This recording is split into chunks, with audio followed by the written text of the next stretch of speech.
Welcome to the Apple Insider Podcast. This is your host, Stephen Robles, and today, WWDC has been announced for June 6th. We're going to talk about that and maybe get into our wish list for iOS and iPadOS. Plus, iOS 15.5 beta has some hidden things about Apple Classical. I'm going to talk about some bugginess I've been experiencing with the Mac Studio. This episode is brought to you by our friends at Masterclass, Grammarly, and Collide. You'll hear about them in a moment. And joining me this week, it's my wonderful friend across the pond, William Gallagher. How's it going, William? Painfully, actually, just since you asked. Painfully, yeah. I fitted an on-air light to just outside my office. Ooh. Press a button on my Stream Deck, sets the light on, puts on Do Not Disturb, quits mail, opens up Skype for recording, does all the things you need for a podcast. Everything worked perfectly. And then I went out to the office to the loo and the light fell on my head. What? Are you serious? Yes, I'm serious. It was really painful. Yes. Oh my goodness, I'm so sorry.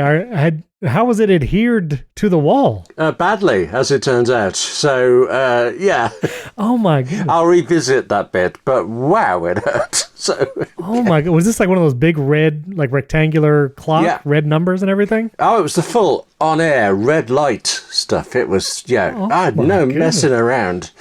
Yeah. Oh my. Is this because you have people constantly interrupting you when you try to record? Do you have just loads of people over there? Actually, in all seriousness, there are occasional interruptions and things, but it was more that I know when I'm talking with you, there are certain things I need to do and I have to be ready. And a couple of times, like I've forgotten to open Skype because I never use Skype for anybody else. Skype, I think of Skype as my direct line to you. You see, I reserve it for you, but I then forget. So I push the button and yes, it puts on the light and it also gives me a little, since the light's outside the office and I can't see it, gives me a little notification on the Mac to say it's lit. It's all whizzy stuff, but it means I don't forget anything. It's all done in order as well. So please add to that list of things not to forget. Don't get hit in the head. Right. You could put that at the top if you'd like, maybe. And of course, as you mentioned, that Skype is the one, the only reason you use Skype is to talk to me. And then for some reason on my Mac Studio today, Skype refuses to open. I restarted it. I'm talking about some of those issues in a minute, but we got big news because WWDC was announced. I want to talk all about the software stuff. Real quick, let's give some shout outs to 5-star reviewers. William, I know you're across the pond, and every time someone leaves a 5-star review and they're from Great Britain, they always mention you. I don't know if you've paid somebody off. I don't know if there's some kind of unspoken rule that they have to mention your name whenever they rate it. I don't know, but everyone mentions you. So just every time you hear that someone is from Great Britain, know that they mentioned you specifically in their review, William. I hope that helps the head hurting. Thank you. We stick together. That's what it is. That's right. No, we're not. We're an incredibly divided nation. But there you go. Other than that, we stick together. Well, I just want to say, just don't get a big head from all these compliments because that'll be a larger target for your on-air clock to hit next time. So don't do that. I wish I thought of that. In fact, I have thought of that. I'll use that one later. Thank you. Okay. Very good. Well, Melody of 1974 from the USA. Del Pico left us a review from Egypt. They were from Egypt listening to this podcast, which is amazing. I've actually visited Egypt once, William. I don't know if you knew that. No, I didn't. I literally rode a camel in front of the pyramids. I'm not even kidding. Oh, we've all rode camels. Come on. Oh, have you? I didn't know. Can't remember where mine was. But did you talk to Del Pico while you were in Egypt? I don't know. I didn't know him at the time. Wasn't doing this show then. So I'll have to see. Well, go back. You can't be rude. I do. Listen, I would love to go back. No, Egypt was wonderful. Incredible country. And then Sabertooth V1 from South Africa. South Africa is tuning in. Hassan from Morocco. That's 3 African countries in 1 week of 5-star reviews. That's amazing. That's very cool. Then Mr. BK's Finest. I don't know what that means. I'm sure that's a reference. But he's from the USA. Fruit-based car from Great Britain. I don't know what kind of friends you got over there, but it's fruit-based car. And then Hendrix, also from Great Britain, that mentioned you specifically. So thank you all for your reviews. That's very nice. Now, since Hendrix is from Great Britain, he actually had a question. We'll throw it right here at the top, and I'll let you give him some of your advice. He's asking about the MacBook Air M1 8 versus 7 core GPU. He's trying to buy a new laptop. He's looking at the M1 MacBook Air, which is an incredible computer. First of all, I would say if you could hold off for a few months, we might see an updated version with like an M2. But I understand if you need to get one right away. And he's wondering, is it worth it to go from a 7-core GPU to an 8-core? When you buy the M1 MacBook Air, you have that option of upgrading that GPU 1 additional core. I'd be curious what you say, William. Off the cuff, I don't know if that 1 core is worth the extra money. I would put that maybe towards RAM or per SSD. But what do you think, William? Totally. I think the 7-core option is only there because some of the 8-core ones didn't work, and they just chucked them in the sort of used bin. So great that you get some money off. The difference for most of us between 8 and 7, I don't think it could possibly be even measured. There must be some people who could see it. Probably only people who spend their lives measuring these things rather than actually using these machines to do things. So I'm with you on all of that. Wait if you can. Go for 7. Spend the money on the RAM and the storage. Very good. Absolutely. Very good. And before we go into all the news, William, I just sent you a picture in Slack, and I wanted proof. I wanted someone else to corroborate this picture of me on a... What did I just send you, William? It's a photograph of you on...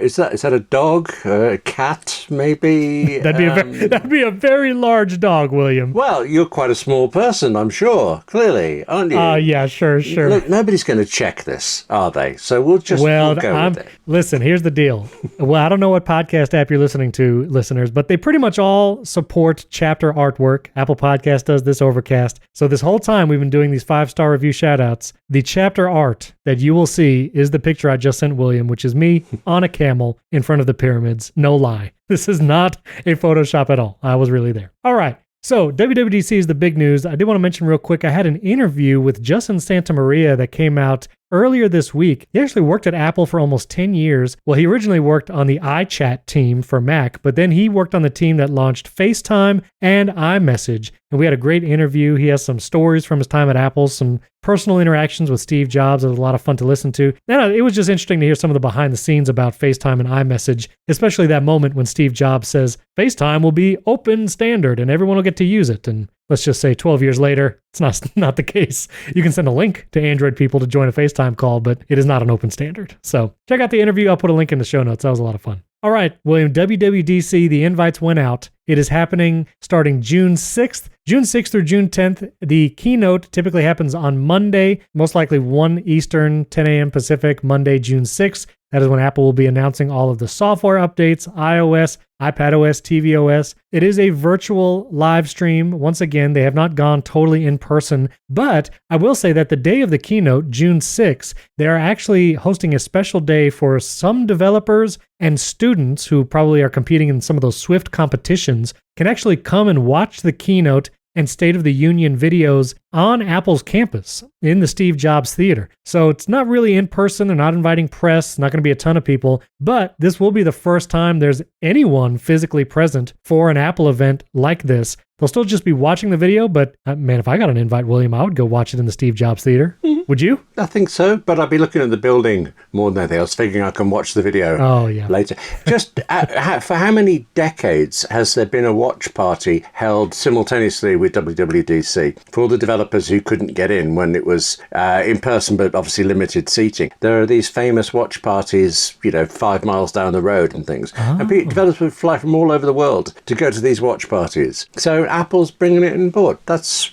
That works. I like that. That's interesting. I didn't know that those watch parties existed around the conference. Great developer community outside the developers who could get in, I think. It sounds like a great atmosphere, more important than even what the technical detail is. And I know typically when there's been fully in person, pre-COVID times, there would be live shows. John Gruber would do a talk show live. The ATP guys would do a live show. Mike Hurley and Relay would do shows. And so I know there's like this whole external world outside the WWDC conference of Apple pundits and journalists and all that fun stuff, people doing interviews on campus. So still excited for the day that we will return to that fully in-person experience where all those live events get to happen too. You think next year, William? You think 2023 will be back in person? I hope so. I'm doing more live workshops now than I have for a while, and still obviously careful, still worrying and things, but it feels more normal now, the mix of live and online. But hang on, sorry, you list all those things that go on around regular WWDCs, but you missed out yours. You do the fastest turnaround podcast episode of them all. Oh, thank you. That's very kind of you. I take special joy in trying to get a recap episode whenever there's a special Apple event to get that recap podcast out ASAP. Again, thanks to Ferrite, the app for iPad where I edit all my shows because I can do it super fast. And then once the episode is up, I frantically try to refresh the feed in Apple Podcasts and see how quickly it can hit. So it's a little game I like to play every Apple event.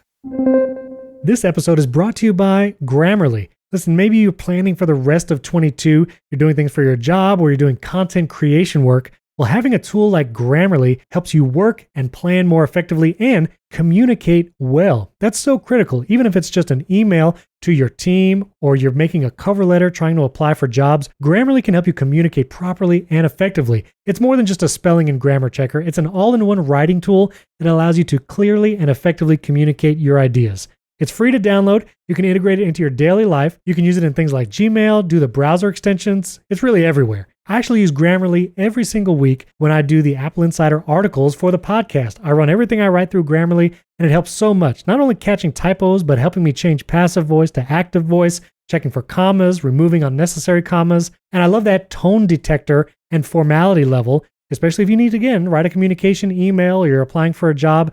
Grammarly can really help you out. Make sure you're clear and assertive in your emails with those tone adjustments.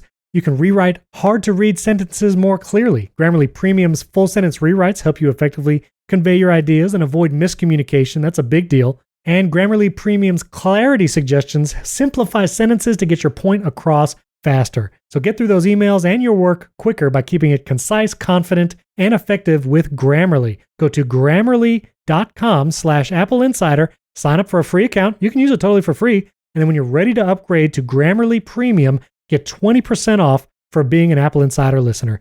That's 20% off at Grammarly, GRAMMARLY.com/Apple Insider for 20% off. Our thanks to Grammarly for sponsoring this episode. But I want to know, William, some of the things maybe that are on your wish list for the different operating systems. We're going to see updates to everything. Apple always goes through the whole lineup: iOS, iPadOS, macOS, tvOS. Hopefully we're going to see some HomeKit or smart home things that come at WWDC. I just have a few things I want to mention on my wish list. I actually did an interview with a friend of the show, Fernando Silva. We kind of talked about our iPad OS wish list, some of the things we hope to see there. And so I'll mention those here as well. For iPhone and iPad specifically, I would really love to be able to mark iMessages as unread. My goodness, I've wanted that feature for a long time. I know a lot of other people have. That's iPhone and iPad. I would also like to see some formatting in iMessage, like bold and italic. Would you use that, William, if you could like bold or italicize some things? No, actually, probably not. You never put asterisks around a word to like emphasize it to your reader? No, because my very first editor told me off for using exclamation marks, and he said the reader should exclaim, not the writer. So since then, I've always been make the words exciting enough that it's clear what's bold. I think if you rely on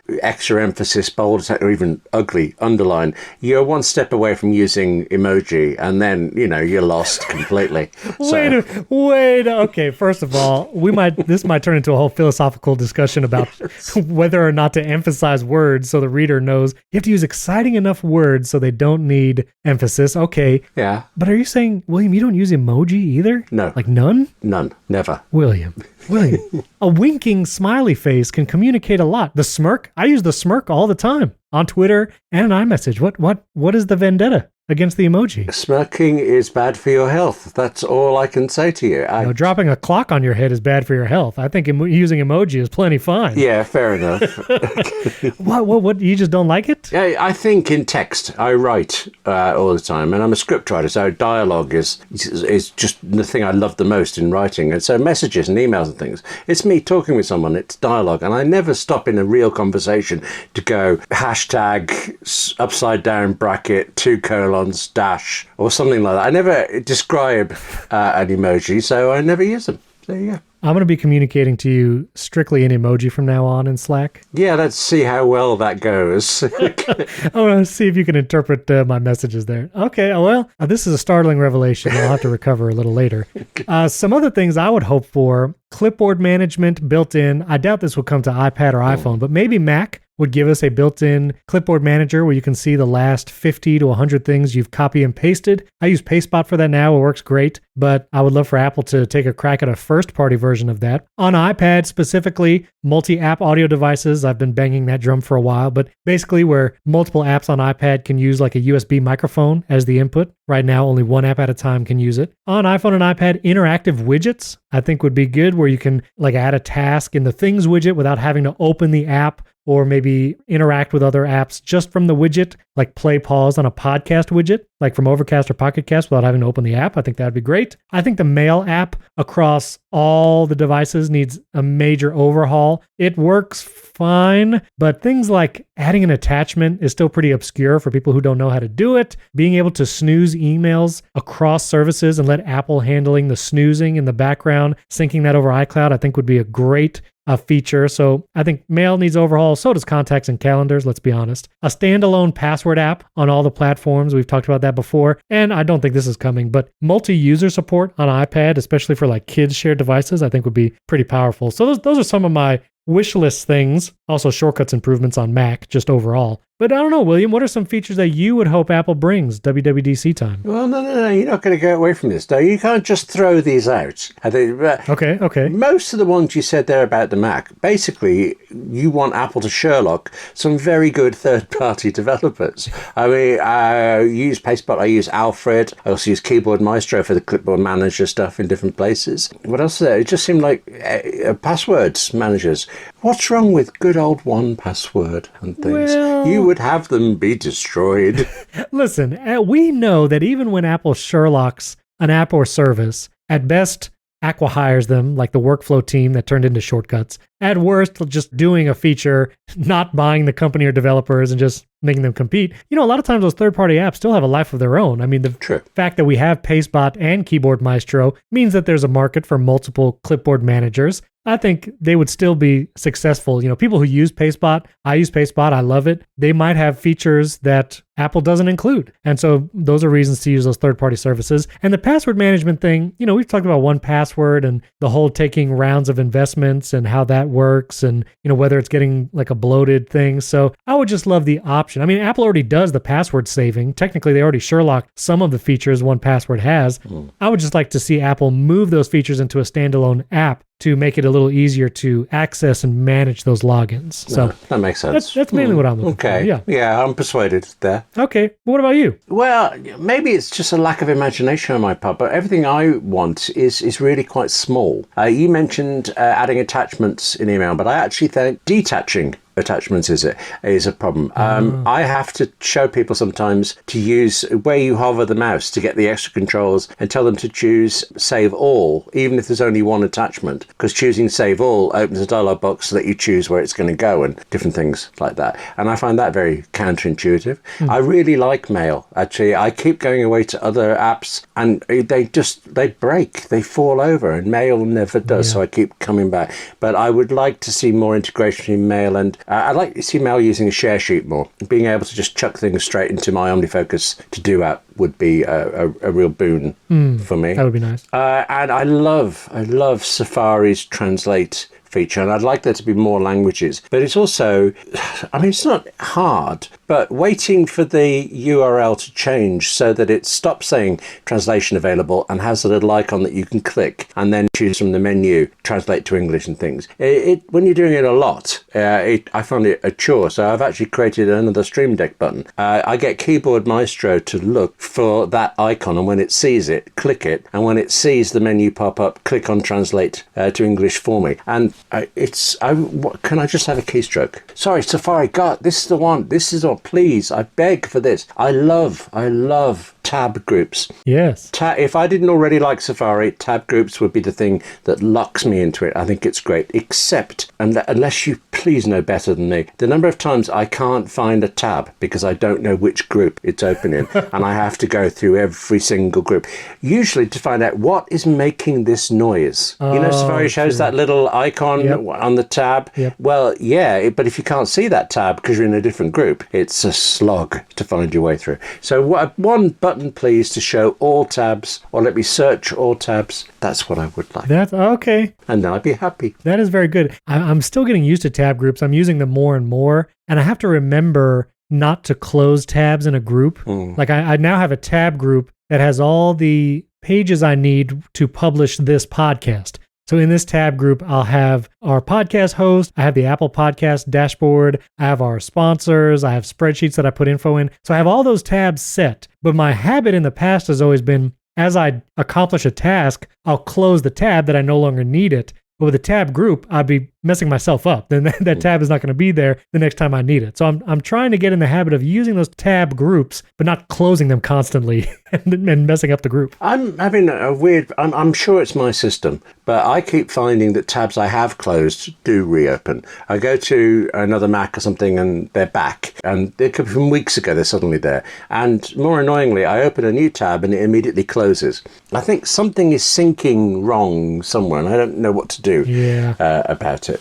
I'm so wedded to tab groups that, again, I have another button on my Stream Deck that takes me straight to all my AppleInsider groups, all my 58 keys things. Ooh. And it would be nice if you could work that in a more reliable, easier way, but it works most of the time and it's a lifesaver. Oh, so I like that Stream Deck integration. I'm gonna have to look into doing that. And I will say I agree. There's been some weird syncing with bookmarks in Safari also. I have a bookmark folder titled Video for all my video project stuff, and I like my bookmark folders to be in alphabetical order. I have Apple, and then I have Bills, and then I have Cloud. ABC alphabetical order, and Video. I want it at the end because V is at the end of the alphabet. And for some reason, every time I move that bookmarks folder on a device, I'll do it on my phone. I'll do it on my iPad. I'll do it again right now on my Mac. I'll move it so it's in alphabetical order with the rest of the folders. And then next time I go to another device, it's jumped up to the top. And then it's the first folder again. And so it says Video and then it says Apple. And I just cannot get it to stay where it's supposed to be. And I don't know what's up with that. So it's funny because I had mine reorder themselves. On one machine, they're in one order, and on another Mac, they're on the other. See? And I can't fathom that out at all. I don't know what's going on. Maybe it's not just my system. No, it's not just the clock. It's not. No. Anyway, I don't know. But listeners, let us know, what is your wish list for WWDC? What features would you like to see added to your various devices and operating systems? Oh, and we forgot to mention the invite for WWDC. It is a very mysterious Swift logo. It's like a very all black invite. You see a slightly embossed Swift logo and then a very thin outline with multiple colors, kind of reminiscent of the M1 color scheme. And the amount of comparisons to the Hunger Games of Mockingjay has been incredible. Many, many memes for that. And I just want to know, William, did Apple know everyone was going to be making that comparison? And did they do it on purpose? Or were they like, don't? And once it went out and they saw all the memes, they were like, we should have thought of that. I want to know. What do you think? You think they did it on purpose? Strong chance that we're going to see a Hunger Games TV series announced for Apple TV+. I could see that being the key part of the keynote, building up to that. That's brilliant, William. Yeah. That's the best theory I've heard yet. Brilliant. I thought that they were going to announce a battle royale fight to the death of all tech podcasters, weapons of choice being microphones and boom arms, and the last person standing would be featured in Apple Podcasts for a year. I thought maybe that's what they would be announcing. Yeah. Or maybe it would be the battle royale of developers, and their app would be featured in the App Store for a year. I don't know. No, I don't know. So, how are you feeling? You're really into these theories. You're really into these theories, I see. So anyway, listeners, I'd also love to hear your theories about this WWDC invite and what this mysterious Swift logo means. I mean, it could just be Swift because that's what Apple wants you to program their apps in.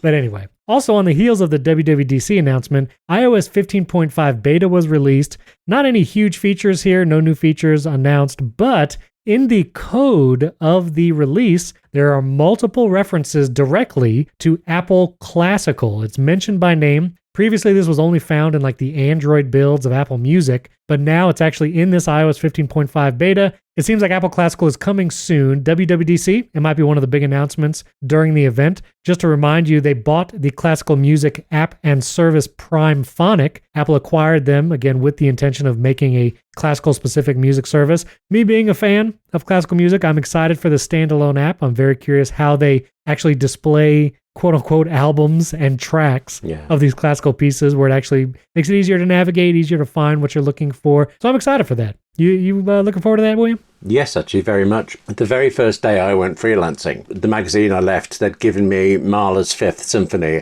as recorded by the CBSO, City of Birmingham Symphony Orchestra. So 9 o'clock the next morning, I put that on. 9:01, the phone rang. I turned the volume down, but not quite off, and I did not realise the CD, do you remember CDs? It was on a loop.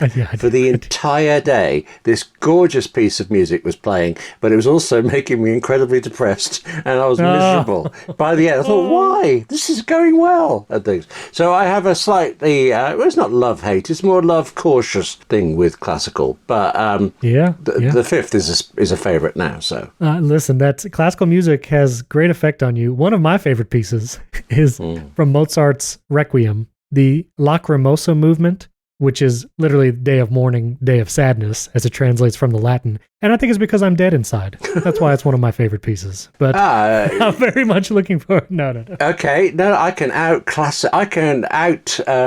what's the word for classical music fan? I can out enthusiast you. I think clearly. What we need to see in Apple Classical is its Sonata Mozart Sonata in C, as done by the kids from Fame. That's what I think should be there. That's definitely. Wow. It genuinely is very good, actually, but nobody remembers it. Well, now we're going to spend a few minutes just name dropping classical pieces and composers, and William and I are going to compete here. I would love to see Arvo Pärt, his Magnificat album. I want to make sure that's featured. What do you think of that, William? You ever heard of Arvo Pärt? I think you've won, really, there. Okay, all right. No more calls. Let me put a link to Arvo Pärt in the show notes, and so you know I didn't just make that up. Also, right as we recorded, the iWork suite, which is Pages, Numbers, and Keynote, Apple's work suite, was updated. Minor updates, but they include some shortcuts features. So you can actually use Keynote shortcuts to either create or open presentations, rehearse a slideshow, or even start presenting a keynote. You can do that in shortcuts now. The Numbers shortcuts include opening spreadsheets. You can add rows to a table. Plus, you can use VoiceOver to create formulas and fill cells with autofill. I'm very curious what that shortcut is for adding rows and how well that works. I've been trying to automate some spreadsheet stuff because I actually use Google Sheets for a shared budget spreadsheet between me and my spouse. And there's not really any shortcuts to add a row that work well or consistently. So if this shortcut works, I might be using Numbers for that. I'm very curious about that. And then Pages, also updated, now has some additional shortcut support as well.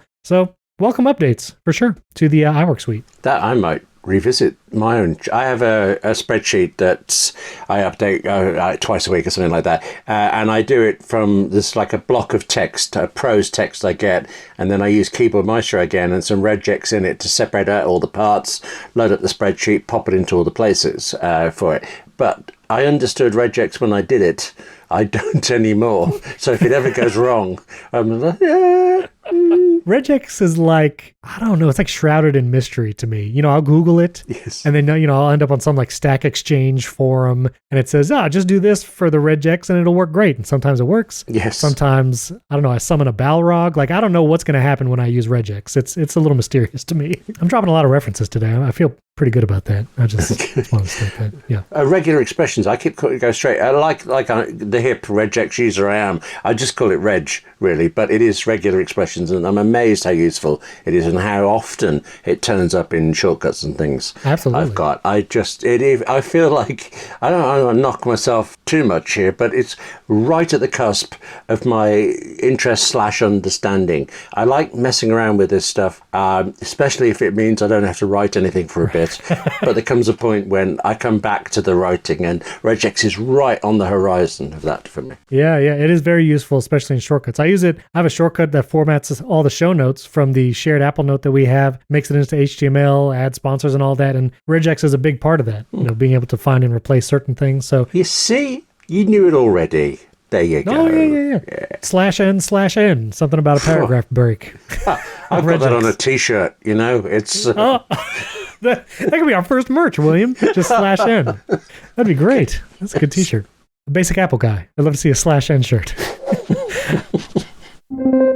This episode is brought to you by Masterclass. Masterclass is where you can learn from the world's best minds anytime, anywhere, and at your own pace. You can learn about film scoring from Hans Zimmer, who just won an Oscar, you know, for the Dune soundtrack. You can learn about space from astronaut Chris Hadfield and Neil deGrasse Tyson, negotiating from Chris Voss, that's one of my favorite courses, and even MKBHD, tech guy on YouTube, he's actually going to have a masterclass very soon as well. Masterclass has over 100 classes from a range of world-class instructors, and that thing you've always wanted to do is closer than you think. Masterclass is great because every course looks incredible. It's beautiful cinematography, audio, all of that.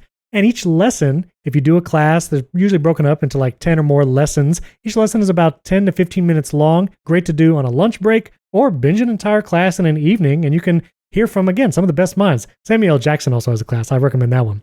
You can watch or listen on any of your devices. They have apps for Apple TV, for iPad. You can watch in the web, or I actually like to watch on my phone, and then you can actually switch it into audio-only mode and listen to it like it's a podcast, like you're listening right now. And they also have high-quality downloads. If you do something like a cooking class, you can get those high-quality PDFs that are basically like a cookbook. Again, I highly recommend you check out Masterclass. You can get unlimited access to every Masterclass, and as an Apple Insider listener, you get 15% off an annual membership. And you want to do the annual because then you can access all the classes, watch as much as you want.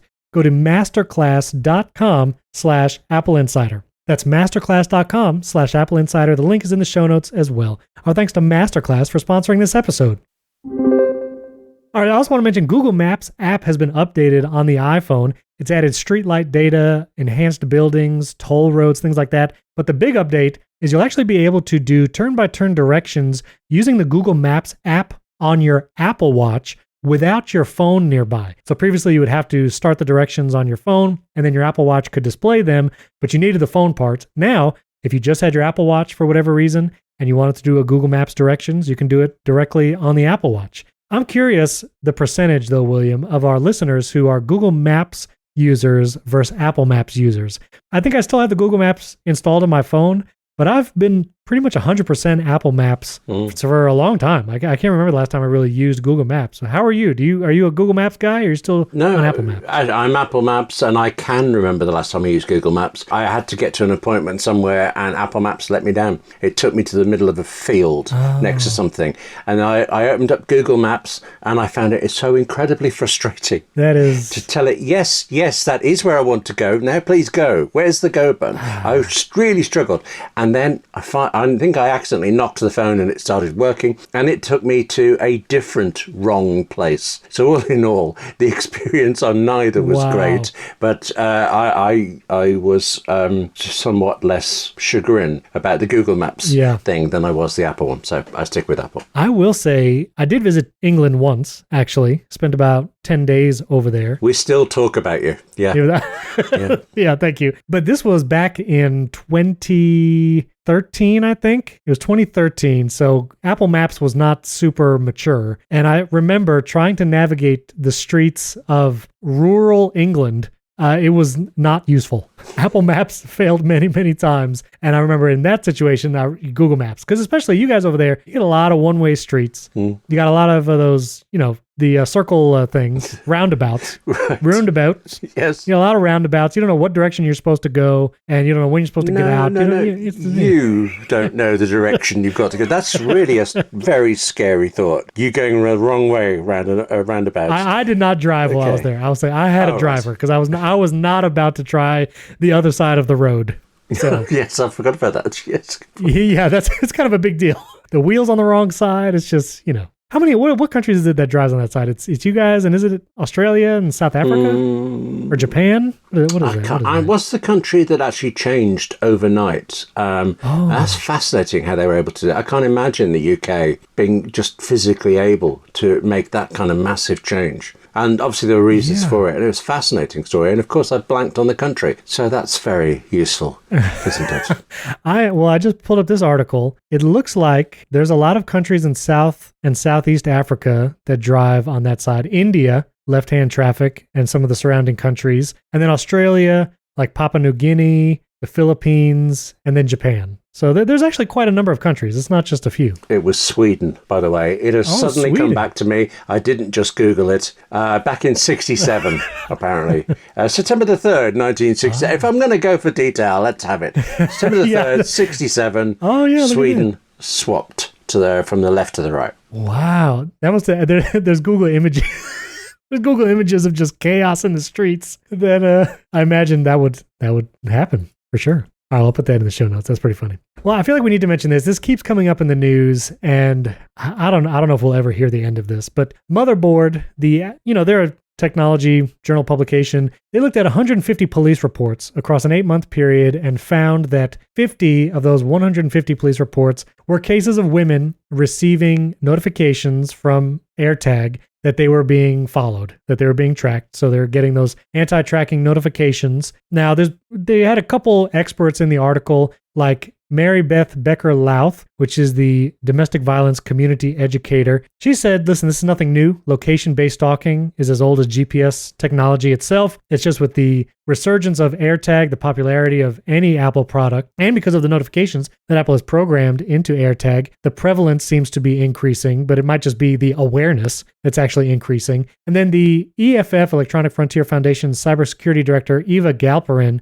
said that the uptick in reports of AirTag stalking doesn't mean that the devices are spurring a rise in cases, but that the reports suggest Apple's protections are working, that people are actually getting notified that they're being tracked. Although Motherboard suggests that some people were not getting notified, even though there was rogue AirTags around them. William, I feel like we're just going to keep seeing articles like this because of the popularity. You know, I get notifications sometimes when I drive my wife's car and I use her keys. It'll tell me AirTag following you, stuff like that. It does tell me that it is my wife's AirTag now. That was some of the updates in iOS 15.4. Oh, good. I didn't know that. Yeah, if it is a family member, you will see whose AirTag it is that's following you. But these women report, you know, they're getting notifications, and it is usually ex-boyfriends or even ex-husbands that are trying to track their previous significant other with these AirTags, which is unfortunate. Like, that's despicable. And we are hearing about it again because they are getting those notifications on their iPhone saying something is following you. So I don't know, William, what are your thoughts on this? I mean, we're just going to keep seeing it. We are just going to keep saying it. It's what a frightening notification to get. Absolutely. Though. Absolutely. I mean, really scary stuff. So,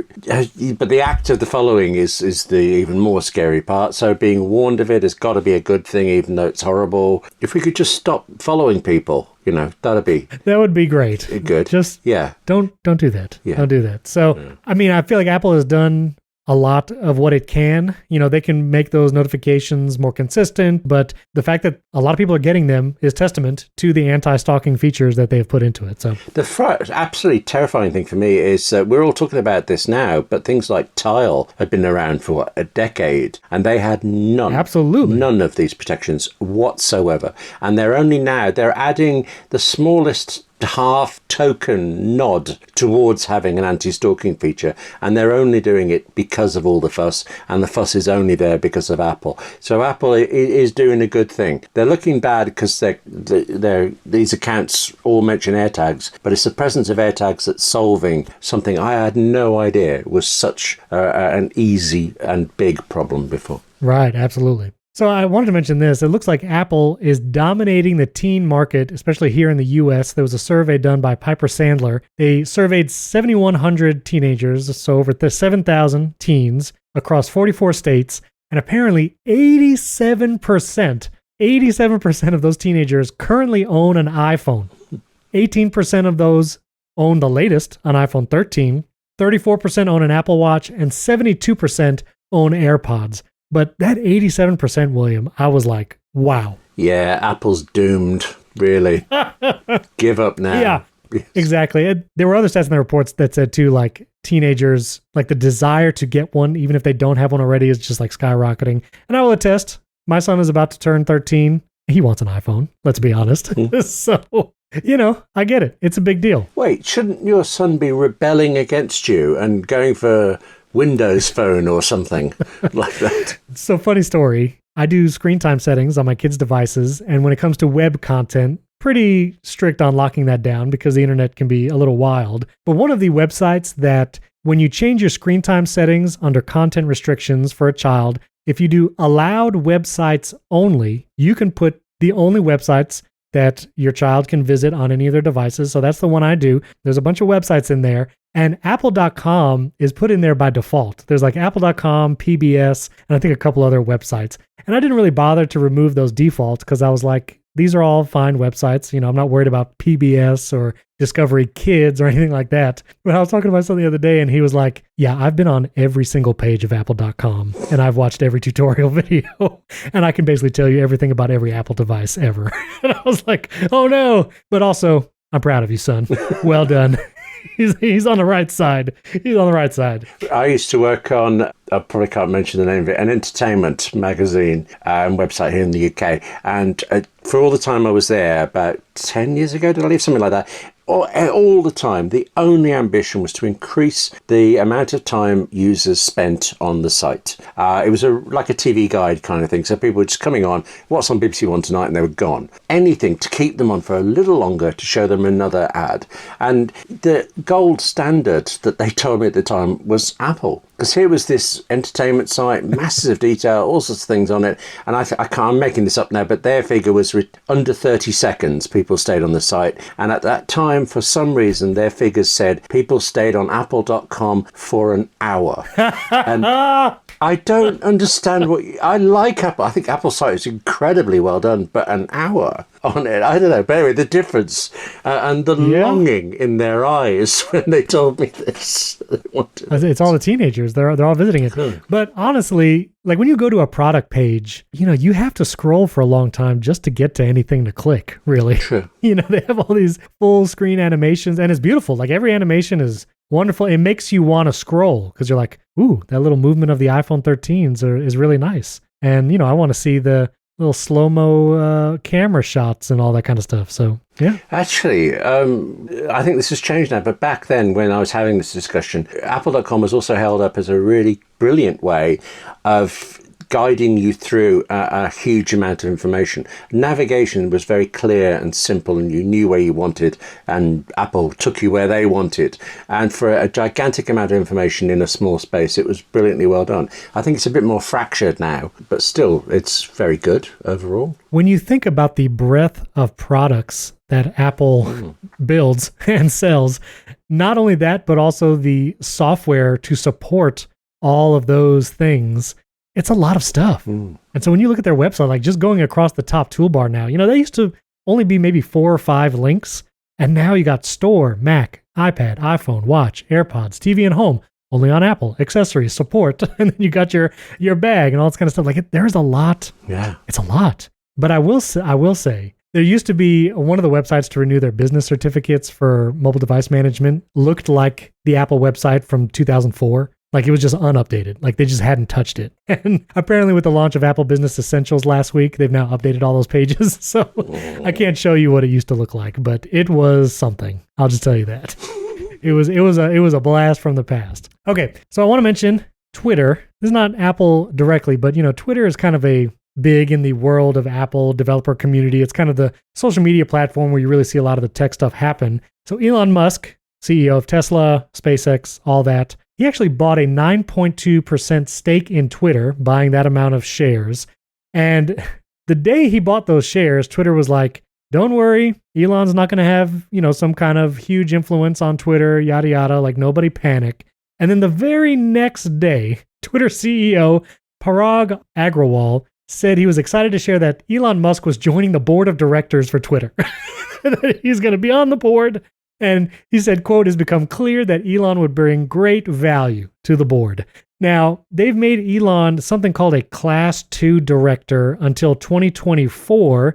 So for 2 years, it means that he is restricted from becoming an owner of more than 14.9% of the company's stock. So he can buy a bunch more stock and have a controlling interest, at least for the next 2 years. But I did think it was kind of hilarious that it was like, no, nobody worry. He's not going to have a big influence. And then he's appointed to the board. And then Elon Musk tweeted a poll about should Twitter add an edit button? And Twitter CEO was like, vote wisely, because this implying that this will have something to do with whether or not Twitter actually does an edit button. I just thought this was a wild turn of events. And Elon Musk is a very polarizing character. But I'm just very curious what this means for the future of Twitter. And listen, if it brings an edit button, Elon Musk being on the board, great. I would really like an edit button. I had a typo in a tweet the other day and I had to delete it because I don't leave typos up. I don't know. Do you have any thoughts on this, William? We're not going to get an edit button. And what? We're not. You don't think so? No, people have wanted it for however long Twitter's been around. I don't know why it can't be done, but, I don't think it's an overnight fix. Or I don't think there was any... It's not like he's the first person who had any connection to Twitter that thought it would be a good idea. So for whatever reason, I don't think we're going to get it. And this will just be a talking point for a bit. And he's good at talking points for this. I'm not surprised about a company saying one thing and then the next day doing the other. I think we've had examples of that before.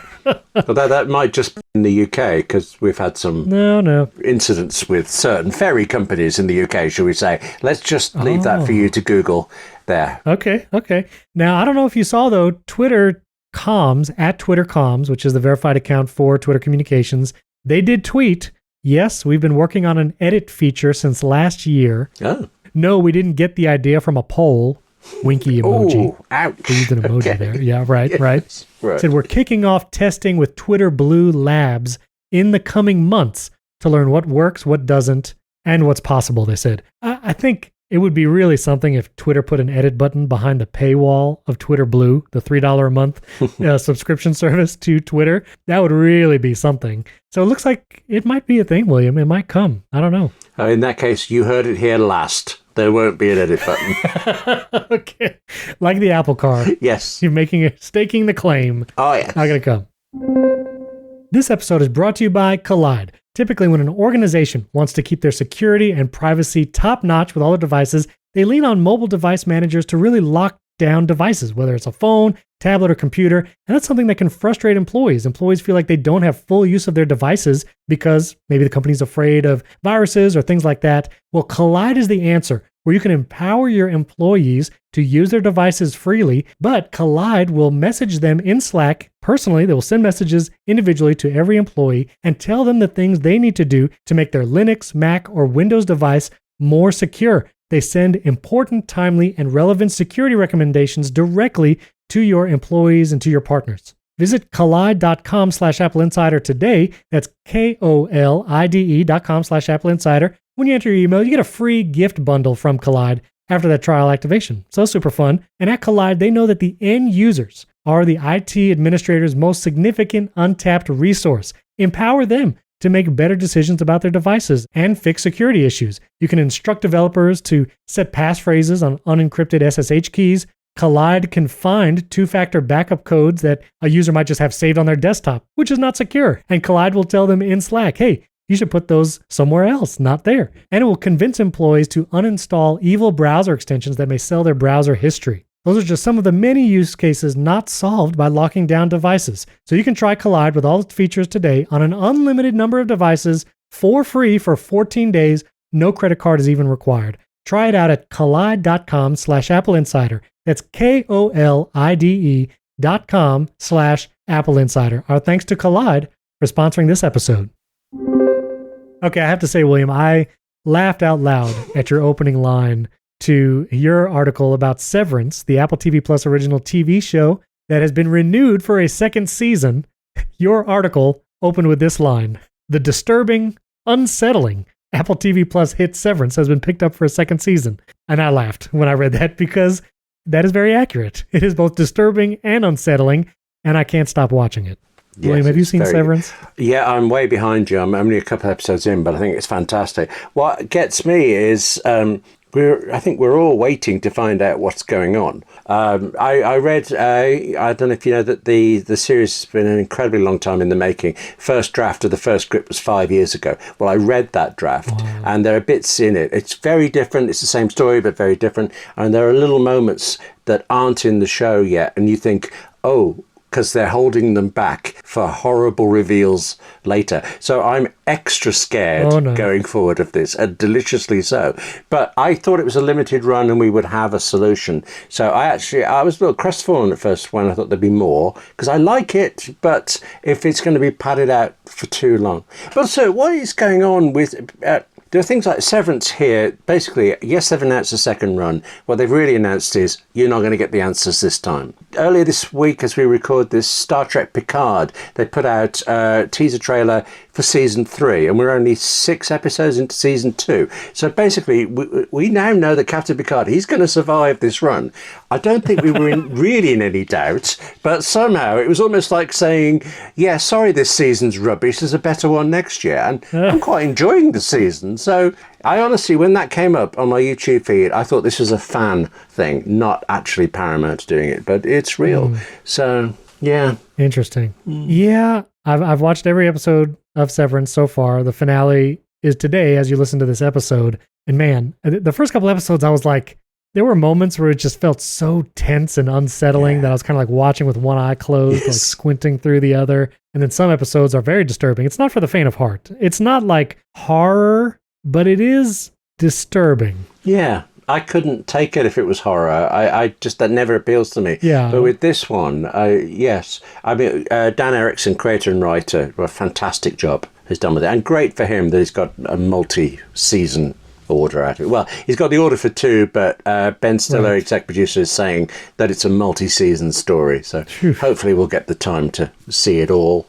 You see, I'm arguing both sides there. If I can't have it resolved in one, let's at least make it resolved. Because there are so many series that run for, say, 3 or 4 seasons, and really the story needed a 5th to finish it, so they hurry the end. I hope that sort of thing doesn't happen with this. Yeah, I will say that there's beautiful cinematography, but the thing that gets me is the score, which is very simple, but the repetitive nature, the melodies you hear throughout, makes it so unsettling. Yeah. And just the stark white office, it is really something. I don't know if I regret or love that I started and can't stop.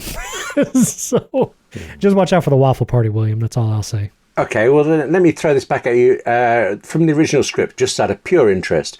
You remember the first episode opens with Hallie on the table, trying to work out what's going on. The script opens with Adam Scott's character on the table instead. So it's the same thing, very different. It's fascinating to read and to watch. Interesting. Yeah, it is. Christopher Walken is in there. Yeah, and he's quite a trip. But no, the LinkedIn page, there's also a LinkedIn page for the company. I've not seen it yet. I'm too scared. I feel like it's going to creep me out. I can't do it.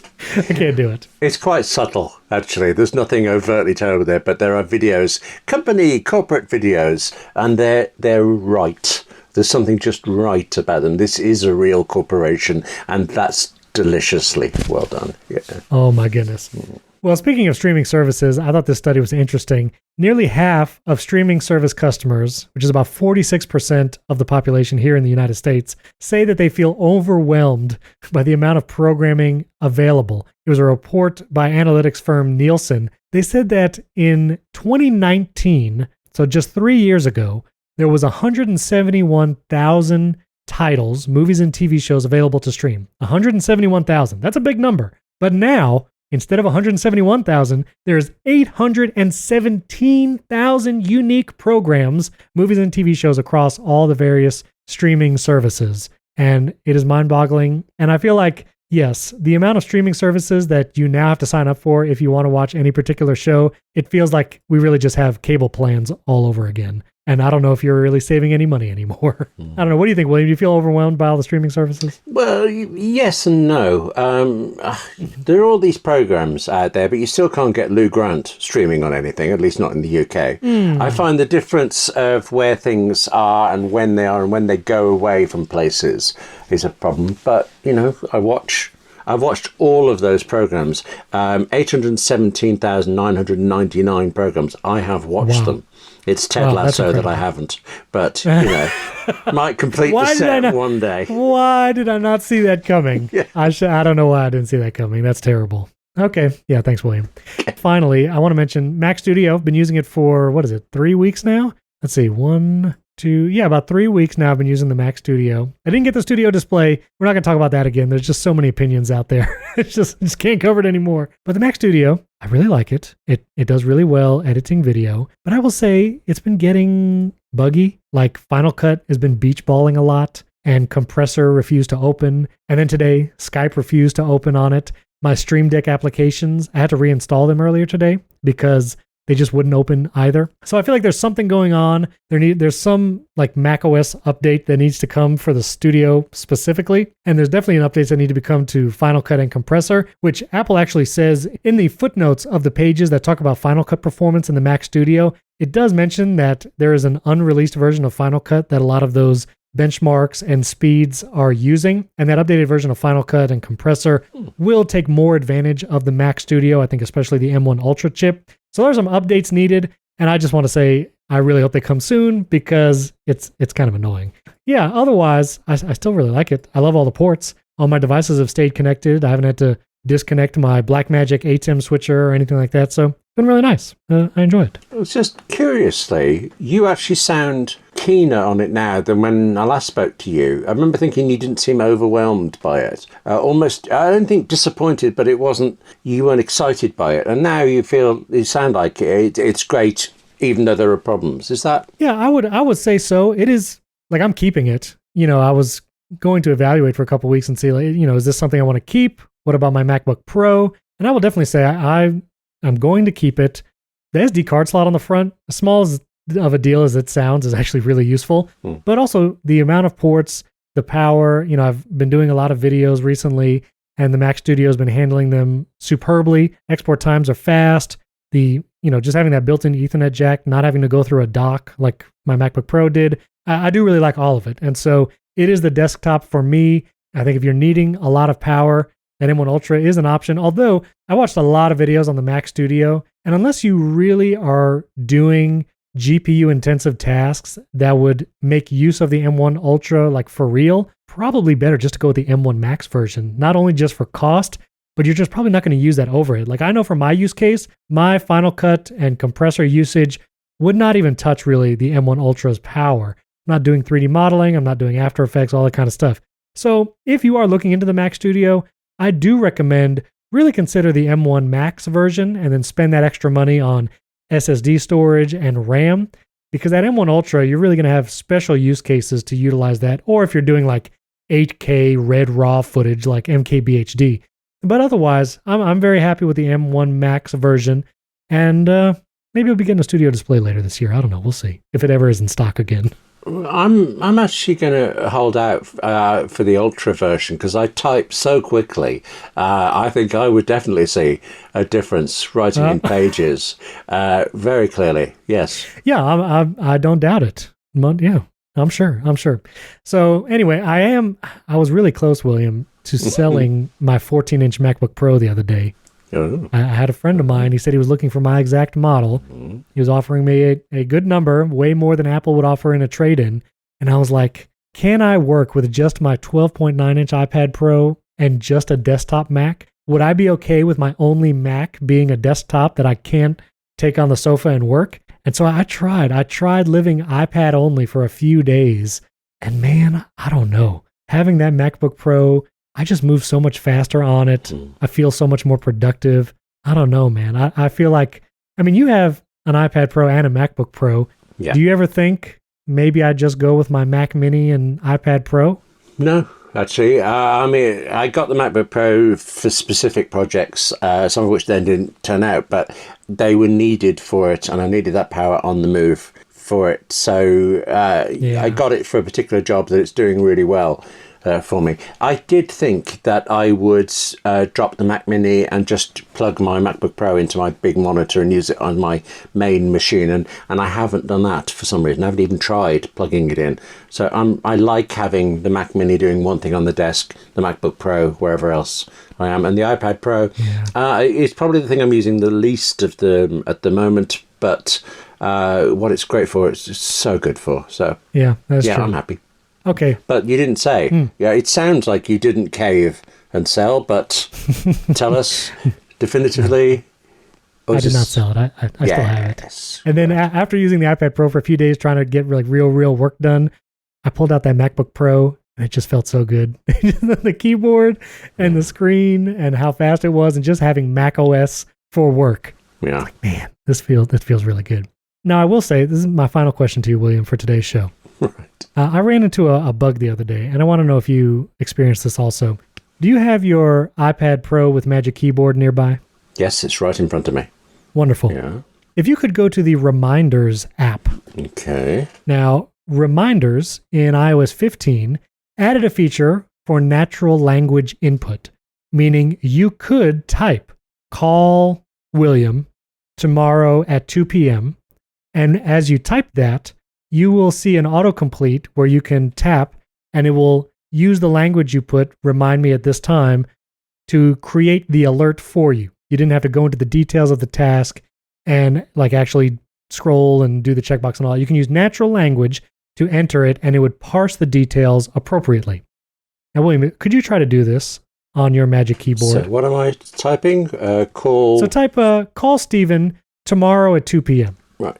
Okay. Now, correct. Now, doesn't it highlight tomorrow 2 p.m. in blue? Yes, it does. Now, do you see any way to Oh. confirm that that is natural language input and you want it to be made an alert? No, you can't tap on the blue, and if you hit return to accept it, it doesn't go into the scheduled Right. thing. So Now, do me a favor. Yes. Take your iPad Pro off the Magic Keyboard so the virtual keyboard slides up. Okay. Right. And do you now see a suggested above the keyboard for create reminder at 2 p.m.? Oh, yes, there it is. Suggested date tomorrow. And if I say 2 p.m. or 1400, then it is suggesting the time. And I can tap that, and it is set for tomorrow at 2 o'clock. That's definitely a bug, isn't it? Yeah. Yeah, so that's one of those things where I like the Magic Keyboard and iPad Pro. It makes it more productive. But then there's weird quirks in iPad OS where if you want to use natural language to do a reminder, it doesn't work with the Magic Keyboard. You literally need to pull up the virtual keyboard to actually tap the suggested time and have that pop up. And so little things like that, I think, still hold the iPad back. And maybe iPad OS 16 will solve a lot of these things, but just those little quirks here and there, I don't know. I think it's a little thing, but you multiply that by like 10 or 20 little things, and it just doesn't make it the productivity machine for me just yet. Astonished. I'm trying to work out what could be different in that chain from keyboard to, I mean, there's not a Bluetooth connection. It's just... The suggestion doesn't pop up. Like it could pop up at the bottom of the screen, even with the Magic Keyboard attached, but it just doesn't. And you can't tap tomorrow at 2 p.m. Hitting spacebar doesn't automatically make it a reminder. Like there's no way, like it highlights it in blue, but there's no way to actually interact with the Magic Keyboard to make it. I even held the command key to see the keyboard shortcuts that are available in the Reminders app, and none of them is like auto complete the thing. So that's going to bother me now, and I don't even use Reminders. Okay, thanks. Well, I don't either. I was actually like kind of investigating, like, do I want to consider Reminders as my main task app again? You know, I'm such a Things proponent. I love Things 3. I just saw, I think Will on Twitter, Will Kennard was like, just tried Things 3. And I was like, yay, I love Things 3. And I was just thinking, maybe I should try Reminders again. Reminders. OmniFocus, join us. Join OmniFocus. OmniFocus is like using calculus to get my change from the cashier. It's so much. I just don't use it to that detail. I feel like it would not be. I actually think both of them have quite a learning curve to get into. I think Things is the best name for a to-do app ever. For sure. And it looks the best. It's utterly gorgeous, but it lacks certain things that I think are quite fundamental that OmniFocus has. OmniFocus will guide you through things to make sure you don't forget them, and Things is more of an onus on you to plan through and to check stuff. And I don't see the point when I've got a machine in front of me, why doesn't it do the bits that I find tedious and all this? And OmniFocus does. I do use it a lot. I am 10 years into OmniFocus now, so I know it's partly, I think it's easy through experience, but I also just think it's also easier than it ever was before. So Will was talking to both of us about this, and one day I'll get him to come over to our side, my side, the side. That's for the side for OmniFocus. Yeah, you and he the both. Same. Yes. When you watch Ted Lasso, I'll give OmniFocus another shot. On the other hand, Things is quite good. So, yes, exactly. Well, listeners, let me know if you also have the weird bugs like that in the Reminders app. What is your task app of choice? Do you use Things? Do you use OmniFocus? Do you use Reminders? I'd love to know. You can tweet at William and myself. Our Twitter handles are in the show notes. We would love to hear from you. Thanks to everyone for the 5-star ratings and reviews. And don't forget, you can support the show directly, get an ad-free version uninterrupted, plus access to our Discord channel. If you've supported an Apple podcast and you don't know how to get to Discord, search the podcast episodes for instructions how to get into Discord. It's a little weird because Apple Podcast doesn't give me any way to like interact with those who support the show. So anyway, support the show. Thank you for your support. Thank you for the 5-star ratings and reviews. Thanks for tuning in. We'll catch you next time.